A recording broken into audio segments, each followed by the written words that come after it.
Así que eso. Bueno, yo creo que ya tenemos un buen número. Ya tenemos 46 participantes, 48. Así que nada, podríamos partir contándoles un poco, a todos darle la bienvenida a la primera sesión de la Escuela de Líderes Provida. Esta es la versión número 13 que hacemos y claramente la primera en formato online. Y hemos tenido muchos inscritos, desde que salieron las inscripciones llevamos ya más de 200 personas. Así que muy bueno la cantidad de gente que se está queriendo formar en el tema de la defensa de la vida. Y hoy día en nuestra primera sesión vamos a estar primero conversando y escuchando a Álvaro Ortega de Más Vida España, y después vamos a tener una muy breve actividad práctica que va a consistir en explicar un poco cómo hacer una carta del director, y después queda de tarea para la casa, para que ustedes la puedan hacer. Así que para que no se vayan cuando termine la charla. Uh-huh.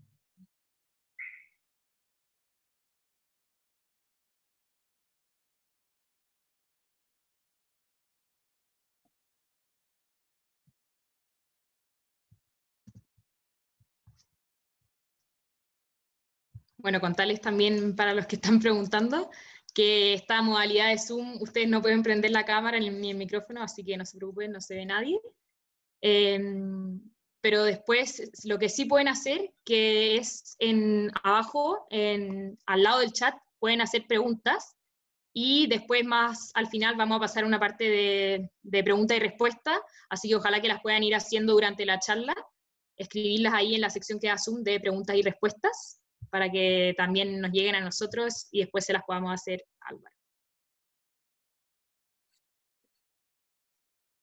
Bueno, yo creo que en honor al tiempo podríamos partir. Álvaro es el fundador de Más Vida España, está aquí con nosotros desde España, así que muchas gracias por darse el tiempo también por el cambio de horario. Y nada, nos va a contar un poco de su experiencia y de los principales argumentos y de lo que ha sido como trabajar desde la Fundación Más Vida. Uh-huh. Bueno, pues es un auténtico placer estar aquí con ustedes, con vosotros, compartiendo pues esta escuela de líderes pro vida, y especialmente me hace mucha ilusión, ¿no? Que haya sido invitado, que os pueda compartir nuestra experiencia en España, el recorrido que he ido haciendo a lo largo de este tiempo en defensa de la vida, y bueno, y además que sea para Chile, ¿no? El año pasado justamente estuve en Santiago de Chile, en una jornada de fertilidad que organizó la Clínica de la Universidad de los Andes con el doctor Arrazoa, ¿no? He visto que participa algún profesor de la clínica que tuve la suerte de conocer, así que nada, para mí es un auténtico placer y muy agradecido de que me hayáis invitado, ¿no? Bueno, yo os voy a contar en primer lugar mi experiencia en defensa de la vida y por qué he llegado hasta aquí. Yo tengo 26 años.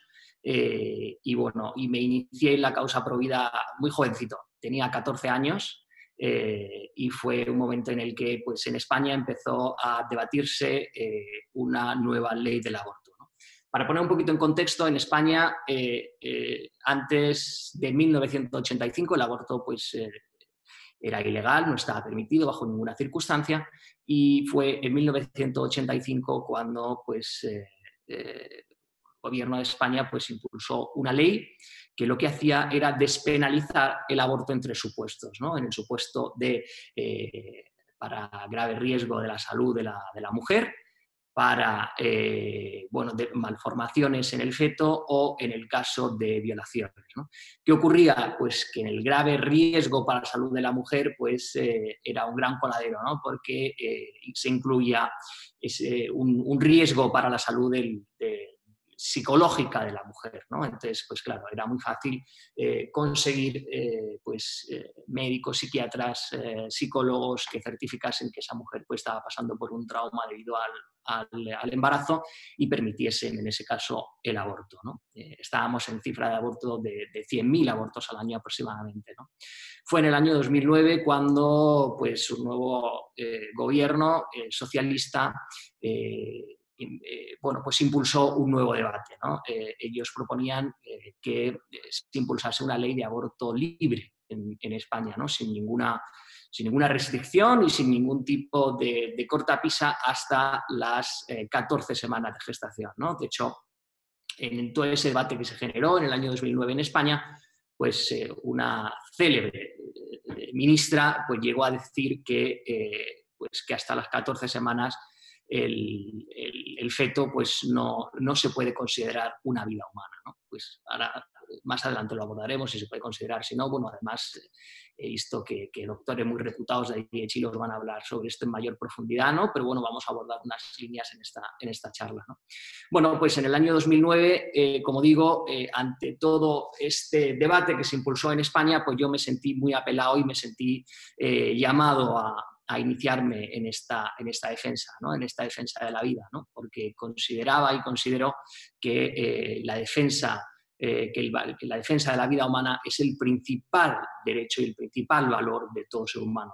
Sin la defensa de la vida, pues no podemos tener el resto de valores que son inherentes al ser humano, ¿no? Es por ello que yo noté, que yo sentí que era la principal causa que tenía que luchar, ¿no? Y sobre todo, pues yo con poco conocimiento, o sea, yo tenía 14 años, pero tenía sobre todo el sentido común de decir, oye, esto se trata de una vida humana, la más inocente y la más indefensa de toda la sociedad, y por ello tengo que luchar, ¿no?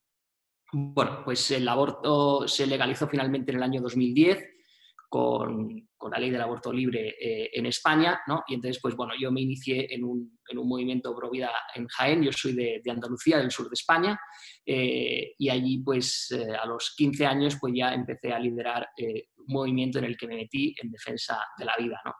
Ahí estuve hasta el año 2013, año en el que pues me traslado y me mudo a Madrid para estudiar Derecho en la Universidad Complutense, ¿no? Durante todos esos años, pues bueno, pues fui haciendo distintas actividades, distintas iniciativas en defensa de la vida, organicé congresos, encuentros, charlas como este en el que estamos y que tengo el honor de participar.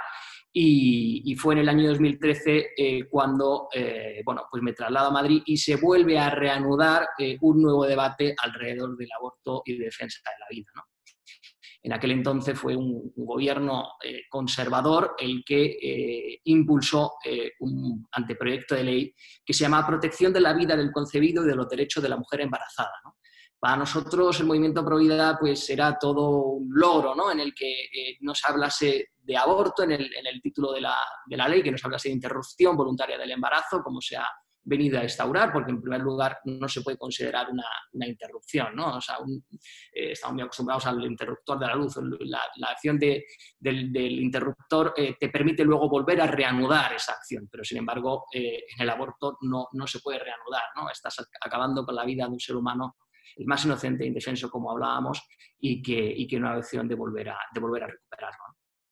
Bueno, y entonces ese nombre de la ley ya nos parecía todo un logro, y lo que venía era a proteger de una manera pues muy clara la defensa de la vida del concebido, ¿no? Lo único que seguía permitiendo el aborto en el caso del riesgo para la salud de la mujer, lo que hablábamos antes de que, bueno, pues es el gran coladero que ha tenido España, ¿no? Pero nos parecía que era un avance importante, sobre todo en el lenguaje, ¿no? Hemos visto y vemos que en la cultura de la muerte el lenguaje es muy importante y es muchas veces por el que ganan las batallas culturales, ¿no? Y entonces fue en ese año en el que yo pues, me traslado a Madrid, surge este debate y me sentí llamado pues la vida, ¿no? Bueno, pues en primer lugar porque al reanudarse este debate y este tema y ponerse de nuevo en los medios de comunicación, vi que era muy importante sumar la voz de los jóvenes a este debate, ¿no? O sea, tenemos que luchar por heredar un futuro, ¿no? Que defienda una serie de valores, ¿no? Y que mismo que el derecho de la vida, que es el principal derecho de todo ser humano, como venimos diciendo, ¿no? Pues, generaciones anteriores, y vemos cómo pues con cierta bueno, pues, ¿no? Cierta preocupación y también alarmados de cómo generaciones anteriores podían defender la esclavitud o defender ¿no? Pues, regímenes que acababan contra la vida humana, ¿no? Y yo estoy convencido de que en unos años, pues nuestros nietos, nuestros que protegían y que impulsaban acabar con la vida del ser humano más inocente e indefenso, ¿no? Es por ello que vi necesario, pues, desde los jóvenes impulsar este debate y creamos la Fundación Más Vida, ¿no? En aquel entonces, pues, no había ninguna organización de jóvenes en defensa de la vida, ¿no? En España el movimiento Pro Vida es muy amplio, hay, pues, un montón de fundaciones, todas ellas asistenciales de ayuda a la mujer embarazada, hay otras que son pues, de lobby, ¿no? Es decir, de presión social para concienciar a la sociedad, pero no había ninguna especialmente de jóvenes, ¿no? Y entonces, al volver este debate a la sociedad, vimos que era muy importante el que fuésemos nosotros una voz más en este debate, ¿no? Y entonces, pues bueno, creamos la Fundación Más Vida. Como digo, nosotros estuvimos apoyando mucho este anteproyecto de ley. Finalmente no vio la luz. Esta ley que comento no se aprobó en el Parlamento porque, bueno, pues hubo un fuerte debate social y el gobierno, que tenía mayoría absoluta y que no dependía de ninguna fuerza política para gobernar, como lo ocurre ahora, ¿no? O sea, ahora, pues en España tenemos un gobierno que está apoyado por un montón de fuerzas pequeñitas de izquierdas, pero que no gobiernan en mayoría, no pueden hacer lo que quieran, ¿no? Y en aquel entonces el gobierno sí que tenía esa mayoría absoluta, pero se echó atrás, ¿no? por la fuerte cobardía, ¿no? Imagino que en otros países, pues, será lo mismo, ¿no? Que siempre, pues, los gobiernos conservadores suelen ser como, bueno, pues más tímidos, más débiles y que bueno, pues acceden a este tipo de presiones, ¿no? Pero bueno, fue cuando creamos este movimiento de jóvenes, como digo, y lo que hicimos fue fundamentalmente, me acuerdo que cuando impulsamos esta fundación, lo primero que hicimos, lo hicimos un grupo de dos amigos, bueno, Duarte Falco y yo, que creamos esta fundación, luego se fueron sumando un montón de jóvenes, y lo primero que hicimos fue mirar a nuestro entorno, preguntar a nuestros amigos, ¿no? Que la mayoría de nuestros amigos defienden la vida, y empezamos a preguntarles, oye, ¿y tú cuándo crees que comienza la vida humana? ¿Cómo crees que se practica un aborto? ¿Qué consecuencias crees que tiene el aborto para la mujer que se somete a ello, ¿no? Además de acabar con la vida del niño? Y veíamos que había un desconocimiento absolutamente generalizado, ¿no? Es decir, no se sabía entre los jóvenes, incluso aquellos bueno, pues que no conciben el aborto, no tenían argumentos, no tenían fundamentación, no tenían ese conocimiento para poder rebatir los argumentos, ¿no? En aquellos ámbitos de encuentro y de debate que nos solemos encontrar habitualmente, ¿no? Pues en el colegio, en la universidad, en el trabajo. Hay muchas veces que surge este tema y hay que saber debatirlo bien.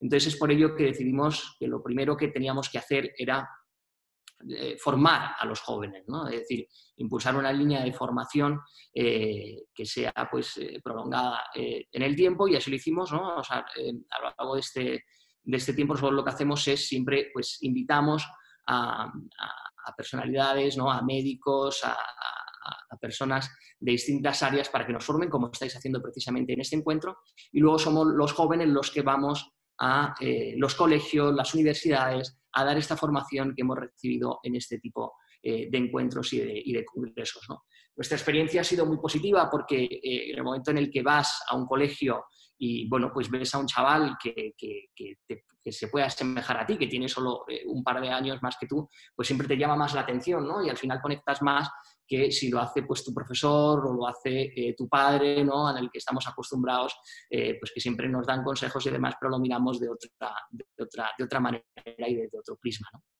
Decidimos dedicarnos a la formación y luego especialmente también a la concienciación social, ¿no? Es decir, miramos qué hacían otras fundaciones pro vida en España, ¿no? Que ya lo he comentado antes, ¿no? O sea, asistir a la mujer embarazada con dificultades para que continúe adelante con su embarazo.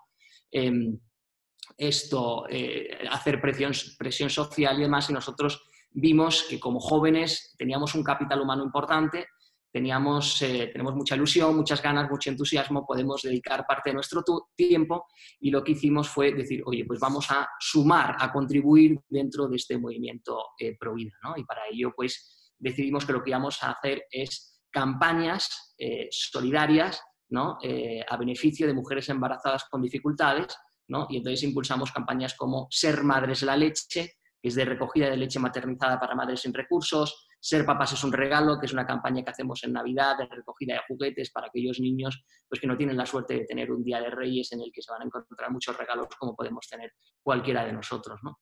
Y lo hacemos como digo, con campañas, con iniciativas, pues con lemas positivos, entusiastas, y que de alguna manera son bueno, pues originales, y nuestra experiencia ha sido pues, que este tipo de campañas han llegado mucho a la sociedad y ha conectado mucho con los medios de comunicación, ¿no? Es decir, a lo largo de este tiempo, de la trayectoria de la Fundación Más Vida, nosotros lo que hemos hecho ha sido emplear siempre un mensaje positivo, un mensaje impulsando y destacando la parte buena de la defensa de la vida, porque al fin y al cabo nosotros no defendemos nada que sea pues triste o demás, ¿no? Es decir, estamos defendiendo la vida humana, que es la principal ilusión, el principal derecho, ¿no? Y es una cosa muy positiva porque es vitalidad, ¿no?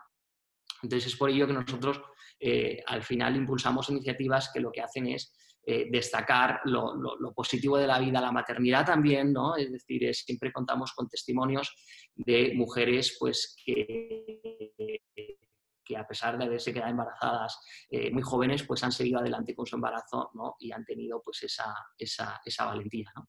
Entonces, nos hemos dedicado a la formación, a la concienciación de la sociedad, y luego también nosotros todos los años hay en España una marcha por la vida, y la Fundación Más Vida nosotros nos encargamos de la coordinación de todos los voluntarios, ¿no? Entonces, bueno, lo que comenzó siendo un movimiento pequeñito, pues al final en España pues, la Fundación Más Vida es la principal fundación de jóvenes de defensa de la vida. Tenemos más de 500 voluntarios en España y tenemos distintas delegaciones en otras ciudades, ¿no?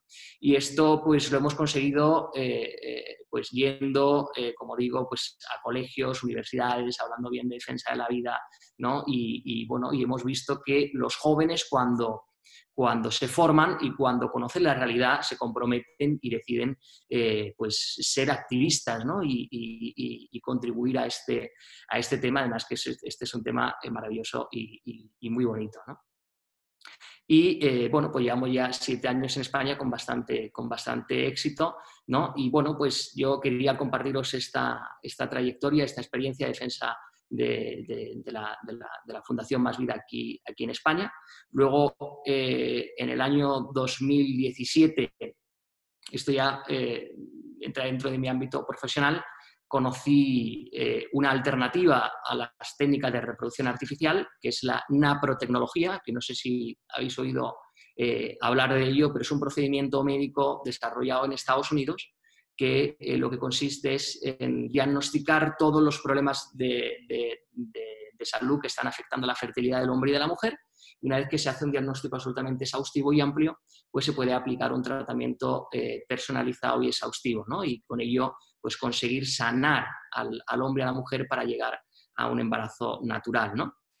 Y cuando conocí este procedimiento, pues me pareció una pasada y una maravilla, ¿no? Sobre todo porque hasta ahora hemos estado hablando del aborto, pero en España tenemos otra realidad también muy acuciante, muy importante y que no se conoce, ¿no? Y que está muy asentada en la sociedad, imagino que como también en Latinoamérica, que son la reproducción artificial, las técnicas artificiales, ¿no? España es líder mundial en este tipo de técnicas por encima de Estados Unidos y de Japón en proporción a la población, y tenemos en términos absolutos somos el país con más número de clínicas de fecundación in vitro del mundo, ¿no? Y esto pues, es posible por la legislación tan permisiva que tenemos de manipulación embrionaria que permite pues, llevar a cabo estas técnicas, ¿no? Esto, como digo, las técnicas artificiales están muy instauradas en la sociedad y quizás este no es un tema que está ahora mismo de actualidad, pero quería abordarlo sobre todo porque cuando se somete a este tipo de técnicas artificiales, no sé si sabéis cómo se produce, pero bueno, o sea, al final se tiene que, en primer lugar, hacer una hiperestimulación ovárica a la mujer, ¿no? Es decir, inyectarle una bomba hormonal tremenda que lo que hace es conseguir que produzca entre 20 y 24 óvulos de una vez, ¿no? La mujer de manera natural produce un óvulo al mes, ¿no? A través de su ciclo menstrual, a través de su regla, de lo que he llamado regla, pero la fecundación in vitro lo que hace es hiperestimular todos esos folículos, ¿no? Y produce 20 ovocitos, que lo que hace es que se extraen y se extrae también muestra seminal y bueno, pues se fecunda en una probeta un montón de embriones, aproximadamente pues 15, 20, según el número de óvulos que se hayan sacado, y se dejan en gestación estos embriones y luego, pasados unos días, se inyecta en el útero de la mujer, ¿no? Bien, en todo este tipo de procedimientos, según datos de la Fundación Jérôme Lejeune, que es una fundación pro vida con mucho prestigio, al menos en Europa, se quedan por el camino 16 embriones, ¿no? O sea, 16 vidas humanas mueren por el camino por cada embrión que se implanta en el útero de la mujer, ¿no? Esto es una realidad que a día de hoy está muy instaurada en el mundo y que de hecho pues ya ni se habla, ¿no? Y sin embargo, como alternativa a este tipo de técnicas para aquellas parejas que no pueden tener hijos por algún problema de salud, surgió esta alternativa en Estados Unidos, que es la naprotecnología, ¿no? Y entonces, pues bueno, en el año 2017, cuando conocí este procedimiento, pues me sentí también llamado a impulsarlo en España y bueno, nos fuimos a Estados Unidos, conocimos al doctor que desarrolló esta técnica, que es el doctor Thomas Hilgers en la Universidad de Creighton, y lo trajimos a España, ¿no? Y creamos una iniciativa, se llama Fertilitas, y es a lo que a día de hoy pues, me dedico profesionalmente en España, ¿no? Además de la Fundación Más Vida, ¿no? Bien, yo quisiera esbozar, bueno, pues cuáles son las distintas problemáticas que envuelven a la defensa de la vida, ¿no? O sea, imagino que a lo largo de este encuentro, pues los distintos doctores y personalidades que intervendrán lo harán de un modo, pues, con mucho detalle científico y muy exhaustivo, ¿no? Pero, en primer lugar, la vida humana, en el inicio de la vida humana hay dos realidades, ¿no? Una es el aborto, ¿no? Y que el aborto, pues como sabemos, acaba con una vida humana, ¿no? Os lo explicarán también los distintos doctores que intervendrán, pero en el momento de la concepción es una vida humana y no cabe duda de ello, según la ciencia, porque en el momento de la concepción el ser humano, o sea, esa vida que se ha engendrado tiene un ADN único, distinto e irrepetible. Ese ADN es lo que define a la especie humana, ¿no? Y que ese ADN pues, está compuesto por 46 cromosomas o 47 si tiene trisomía 21, ¿no? Que es el síndrome, llamado el síndrome de Down, ¿no? Y entonces esos 46 cromosomas y ese ADN es lo que nos hace únicos e irrepetibles y es lo que nos define como especie humana, ¿no? Y desde el momento de la concepción está esa vida que se va desarrollando a lo largo del tiempo y que la única diferencia que hay es pues el desarrollo vital a lo largo del desarrollo embrionario, ¿no? De hecho, bueno, pues hay distintas peculiaridades y características, o sea, a partir de las 2 semanas y medias de gestación, el corazón ya está formado y empieza a latir, ¿no? Estamos hablando de las 2 semanas y media, ¿no? Es poquísimo, ¿no? A las 5 semanas de gestación ya pues tiene todos los órganos vitales formados y lo único que pues es un cuerpo pequeñito que se va desarrollando y creciendo a lo largo del desarrollo embrionario, ¿no?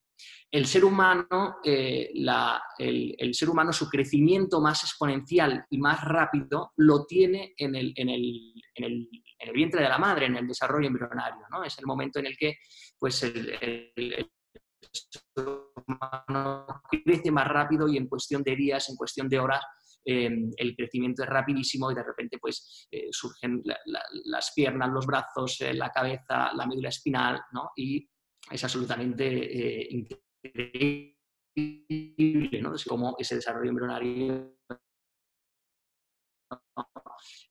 crece de una manera exponencial, ¿no? Y de una manera vertiginosa, ¿no? Y en España al menos está permitido el aborto libre hasta las 14 semanas de gestación, ¿no? O sea, hasta las 14 semanas de gestación cuando ya es un bebé perfectamente pues formado, pues alternativas al aborto. Bueno, pues en primer lugar es muy importante que se potencien y que se fomenten ayudas a la maternidad, ¿no? Es decir, en muchos casos se recurre al aborto por problemas económicos, bueno, pues problemas en el entorno de la mujer. Hay que destacar que la mujer, en la gran mayoría de los casos, no aborta de una manera libre y decidida y deliberada, ¿no? Sino que lo hace siempre por una presión social, por una presión del entorno, de su familia, de sus amigos, bueno, pues del novio con el que se ha acostado y ha tenido esa relación, ¿no? Y entonces ese factor de la presión social es muy importante, y luego también, pues, también está el tema económico, pero fundamentalmente en la mayoría de los casos se aborta por esa presión social, ¿no? Se aborta porque se cree que se va, pues, a destrozar la vida de esa niña. Si se ha quedado embarazada joven, pues dice, oye, pues yo no voy a poder estudiar, no voy a poder trabajar. Eso no es cierto, ¿no? O sea, nosotros en la Fundación Más Vida tenemos un montón de testimonios de niñas que se han quedado embarazadas a los 16 años, a los 18, a los 19, y por supuesto que han continuado adelante, han podido, bueno, pues desarrollar toda su vida académica, universitaria, han podido terminar sus estudios, trabajan y demás, ¿no? Y al final ellas siempre dicen, no me imagino la vida sin mi hijo, ¿no? O sea, yo ahora he hecho la mirada atrás y es que sería incapaz, no me imagino la vida sin ese hijo, ¿no? Porque al final un hijo es la alegría más grande que puede tener el ser humano y que podemos tener cualquier persona, ¿no? Y al final yo no conozco a ninguna madre que se haya arrepentido de tener a un niño, ¿no? Es todo lo contrario, pero sí que conozco muchas mujeres que se han arrepentido de recurrir al aborto, ¿no?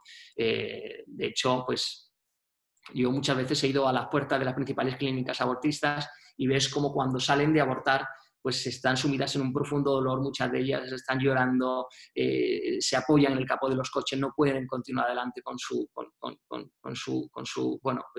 alma, ¿no? Es decir, yo os voy a contar de una manera muy reducida un testimonio de una chica que yo conocí en Jaén.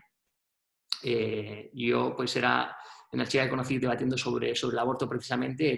Ella era pues una activista en pro del aborto y yo pues era una activista pro vida, ¿no? Y debatíamos muchas veces, ya pues hasta nos hicimos amigos, y un día me llamó y me dice, oye Álvaro, me he quedado embarazada, ¿no? Y digo, ¿y qué vas a hacer? Digo, evidentemente no abortarás porque yo te he contado algo este tiempo y tú sabes perfectamente bueno, pues qué comporta un aborto, en qué consiste, cuál es su realidad, qué consecuencias tiene.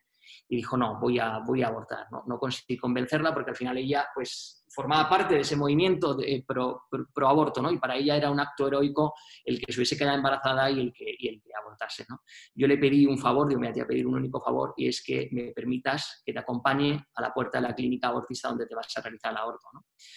No voy a entrar, pero quiero que me dejes acompañarte, ¿no? Y ella me dijo, pero ¿cómo vas a acompañar si tú estás en contra de todo esto? Digo, no, porque yo quiero que sepas que cuando cruces esa puerta y luego cuando cruces esa puerta después de haber realizado el aborto, quiero que sepas que vas a tener ahí siempre mi apoyo, ¿no?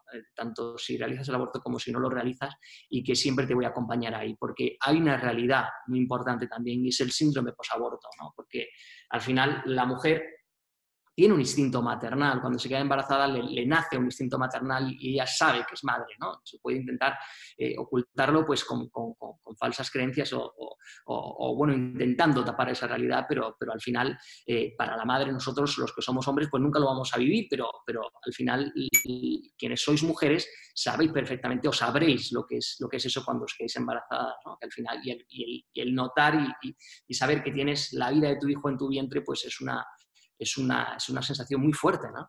Y entonces, pues bueno, conseguí que me dejase acompañarla a esta chica a la clínica abortista.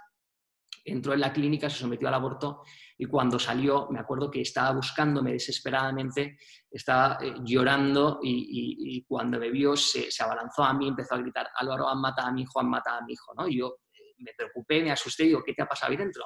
Y dice, no, es que cuando he despertado de la anestesia he sentido un vacío tan enorme en mí y he notado pues como que una parte de mí ya no está conmigo, ¿no? Y esa parte es mi hijo, y ahora pues me he dado cuenta de lo que he hecho, ¿no? Entonces, para mí es un caso que yo viví y que me marcó muchísimo, y siempre lo suelo contar en las charlas para que también veáis y y conozcáis esa realidad también posaborto que es muy importante y que es un drama tremendo, ¿no? Y que de hecho pues muchas mujeres llegan al suicidio, eso está completamente silenciado y que sufren durante toda su vida por la pérdida de un hijo que han acabado con él, ¿no? Y esta chica, bueno, pues sufrió un montón y demás, y bueno, luego al cabo de los años me volvió a llamar y dijo, Álvaro, me queda embarazada, ¿no? Y esta vez sí voy a tener a mi hijo, ¿no? Y ya felizmente es madre de su segundo hijo, aunque el primero pues acabó con un aborto, ¿no? Estamos hablando del aborto, pero también dentro del comienzo de la vida humana está esa otra realidad que hablábamos de las técnicas artificiales, ¿no? de esos embriones que se crean de manera artificial y que pues se implantan en el útero de la mujer, y como hablábamos, es un tema en el que pues, se tiene un gran desconocimiento al respecto, ¿no? La niña con más edad, ¿no? más vieja, concebida por fecundación in vitro, tiene 41 años, ¿no? Es decir, todavía no hay gente muy mayor fruto de estas técnicas artificiales, pero ya se está vislumbrando, ya se está empezando a ver en distintos estudios científicos que los niños concebidos por fecundación in vitro tienen un montón de problemas de salud, ¿no? Aparte de todas esas vidas que se quedan por el camino en esa fecundación in vitro, pero también tienen muchos problemas de salud. Se está viendo que hay muchas muertes súbitas, hay muchos cánceres, muchas enfermedades congénitas, ¿no? Y es una realidad que nos vamos a encontrar y que muy pronto pues estoy convencido de que explotará de la misma manera que explotó el caso del tabaco, ¿no? O sea, cómo ese tema se revirtió y empezó a empezar a advertir de los graves riesgos para la salud, ¿no? Este es otro de ellos y también es una triste realidad. De hecho, es un tipo de aborto más, ¿no? O sea, en España, si calculamos el número de ciclos iniciados de fecundación in vitro por 16 embriones, que son los que se pierden de media por cada implantación, estamos hablando de que hay más de 800.000 vidas humanas que se pierden al año en España por fecundación in vitro, ¿no? Y por aborto quirúrgico, que es el que se practica en clínicas abortistas. Ahora mismo en España hay más de 100.000 abortos al año, ¿no? O sea, es una triste realidad que hay actualmente, ¿no? Hablábamos de todo lo que es el comienzo de la vida humana, pero también me gustaría hablar brevemente de ese final de la vida humana, ¿no? que es la eutanasia, ¿no?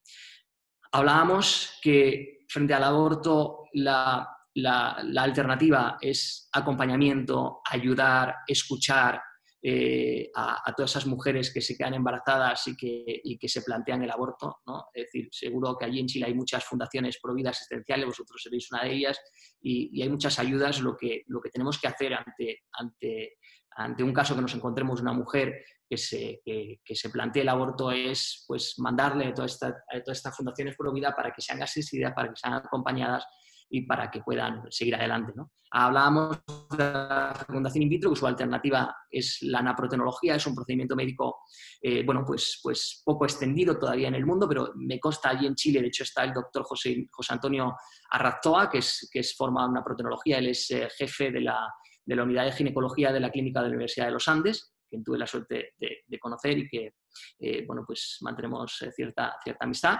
Y al final de la vida humana también hablábamos de ello, ¿no? Ahora mismo, no sé cómo está la situación en Chile, pero ahora mismo en España pues está sobre la mesa el nuevo gobierno, pues quiere impulsar una nueva ley de liberalización de la eutanasia, ¿no? Ahora mismo la eutanasia no está legalizada, no está permitida en España, pero se quiere legalizar, ¿no? Los problemas que van alrededor de la eutanasia son múltiples, ¿no? ¿Por qué? Porque al final hemos visto, lo vemos en el tema del aborto. En el tema del aborto en distintos países se llega a legalizar por casos límite, por casos muy extremos, ¿no? Es decir, pues hay una malformación en el feto que el niño va a morir nada más de a luz o la mujer puede morir si tal, ¿no? Y entonces, ante ese tipo de casos se aprovecha y se hace mediáticos para conseguir que un país consiga legalizar el aborto, ¿no?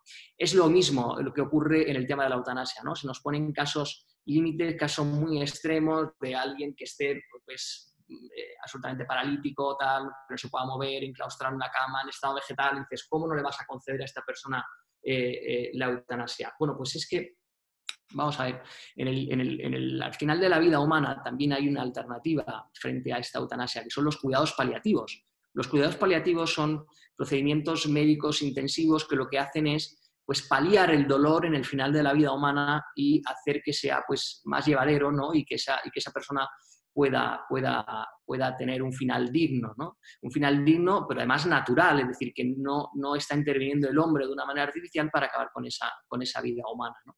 Aquí en España hay un doctor muy conocido que se dedica a los cuidados paliativos, y él decía recientemente en los medios de comunicación, dice, yo a lo largo de mi trayectoria como médico he asistido a muchísimas personas con enfermedades terminales, con dolores extremos, que me han pedido la eutanasia. Cuando yo les he acompañado, les he asistido como médico y les he escuchado y les he proporcionado ayuda médica, ninguno me ha vuelto a reiterar esa petición de eutanasia, ¿no? O sea, al final lo que tenemos que hacer es acompañar a esas personas que están enfermas y que tienen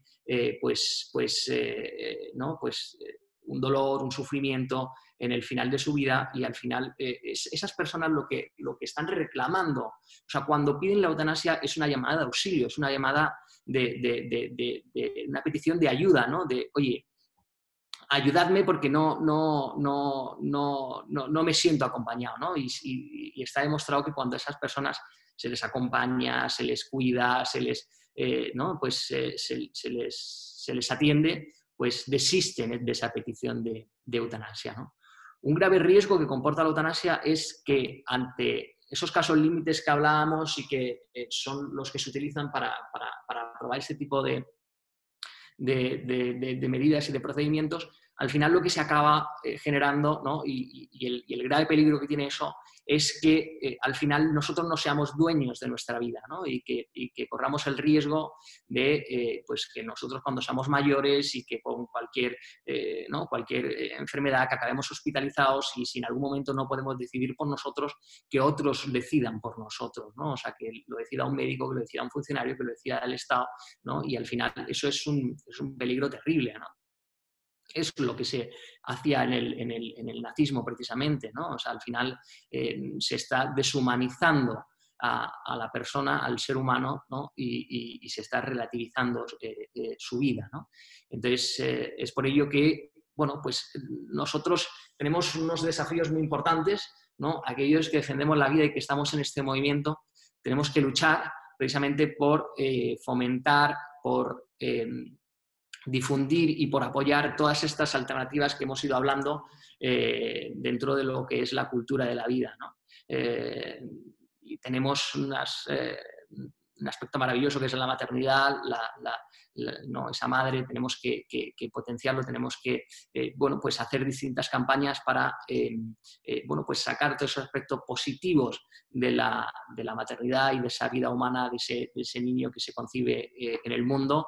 Tenemos que también pues, difundir y dar a conocer esas alternativas que hablábamos antes de la naprotecnología, que son procedimientos que ayudan a sanar la salud de la persona, y los cuidados paliativos, ¿no? Que son al final esa asistencia médica en el final de la vida humana, ¿no? Así que, bueno, pues yo me abro ahora a cualquier pregunta, a cualquier cuestión que me quieran trasladar. Bueno, muchas gracias, Álvaro. Con esto ya tenemos un plano general de los distintos como desafíos que están en torno al debate actual en la defensa de la vida. Y bueno, quizás si nos podrías contar un poco cuáles creen ustedes que son como los pasos desde Más Vida, cuáles piensan que son los pasos a seguir en el ámbito legislativo, dado que tienen aborto legal hasta las 14 semanas.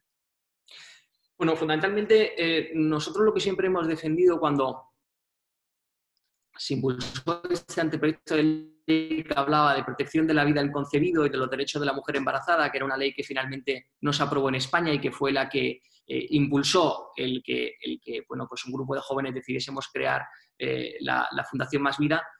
Para nosotros esa ley era muy positiva, era muy importante, pero nosotros lo que siempre hemos defendido es que se tiene que impulsar una ley, no solo que proteja la vida del concebido desde el momento de la concepción hasta su muerte natural, sino que también se tiene que recoger en esa ley ayudas reales y efectivas a la maternidad, ¿no? Es algo que tiene que ir absolutamente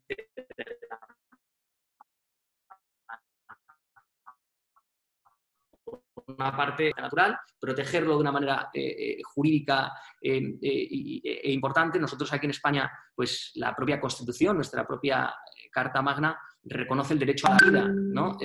A todo ser humano, ¿no? Y de hecho, bueno, pues en distintos debates jurídicos se ha apelado a ello, ¿no? A que tenemos en nuestra Constitución y también bueno, pues la Declaración Universal de los Derechos Humanos y tenemos, en fin, pues distintas leyes internacionales donde se protege la vida humana, ¿no? Pero hay que desarrollar una ley que proteja fundamentalmente pues esa vida desde el momento de la concepción hasta su muerte natural y con ayudas reales y efectivas a la maternidad, ¿no?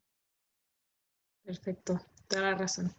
Y también, si nos podrías contar cuál creen que ha sido el argumento más potente que han usado en la defensa de la vida, especialmente como en contra del aborto, que ha tenido quizás más llegada en España o que quizás como que ha sido más difícil de rebatir. ¿Qué han usado ustedes en el fondo? Bueno, pues nosotros al final un aspecto bueno, pues que tiene mucho impacto cuando damos conferencias, charlas y demás, es explicar ese desarrollo embrionario, ¿no? Y contar pues, que en el momento de la concepción es una vida humana, única y irrepetible, ese ADN que hablábamos antes, esa carga cromosómica, ¿no? Es decir, esto es muy importante contarlo y al final, bueno, pues dar esos argumentos científicos, los cuales avalan ese momento, que se trata de una vida humana en el momento de la concepción, pero una parte importante que nosotros hemos tenido mucho éxito en España ha sido impulsar campañas, impulsar iniciativas de ayuda a la maternidad, ¿no? Y poner en valor, bueno, pues a esa madre, ¿no? En lo positivo de la maternidad y ayuda, sobre todo asistencial, para la mujer embarazada, ¿no? Perfecto. También nos preguntan aquí cómo funciona un poco el sistema de salud en la etapa después del aborto y si es que existen fundaciones en España que tengan un sistema de acompañamiento post-aborto a la mujer. Bueno, pues en España el aborto es libre y gratuito, como lo decíamos antes. De hecho, cualquier mujer puede abortar en el sistema de salud público, ¿no? Es decir, dentro de lo que es el sistema de salud español, el aborto está contemplado como una asistencia básica, ¿no? O sea, un bien básico de la sanidad, y entonces es por ello que pues, cualquier persona, cualquier mujer puede ir bueno, pues al sistema de salud público. Y si ocurre que en algunas ciudades, ¿no? Porque hay muchos médicos que son objetores de conciencia, afortunadamente, ¿no? Porque al final pues, los médicos se forman y se especializan como médicos para curar y para asistir a esa vida, pero en ningún momento para acabar con ella, ¿no? Pues lo que se hace es que se le da un volante para que la mujer pueda ir a abortar a cualquier clínica privada y lo paga el Estado, ¿no? Es financiado por el Estado y al fin y al cabo pues, por todos los españoles, ¿no?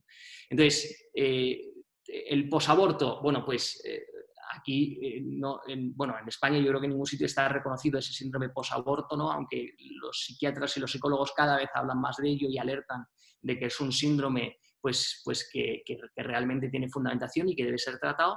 Pero, bueno, aquí en España hay una asociación que es la Asociación Voz Posaborto, que lo lidera Esperanza Puente, que de hecho ella pues, ha ido muchas veces a Latinoamérica y estoy convencido de que por Chile seguro que ha pasado.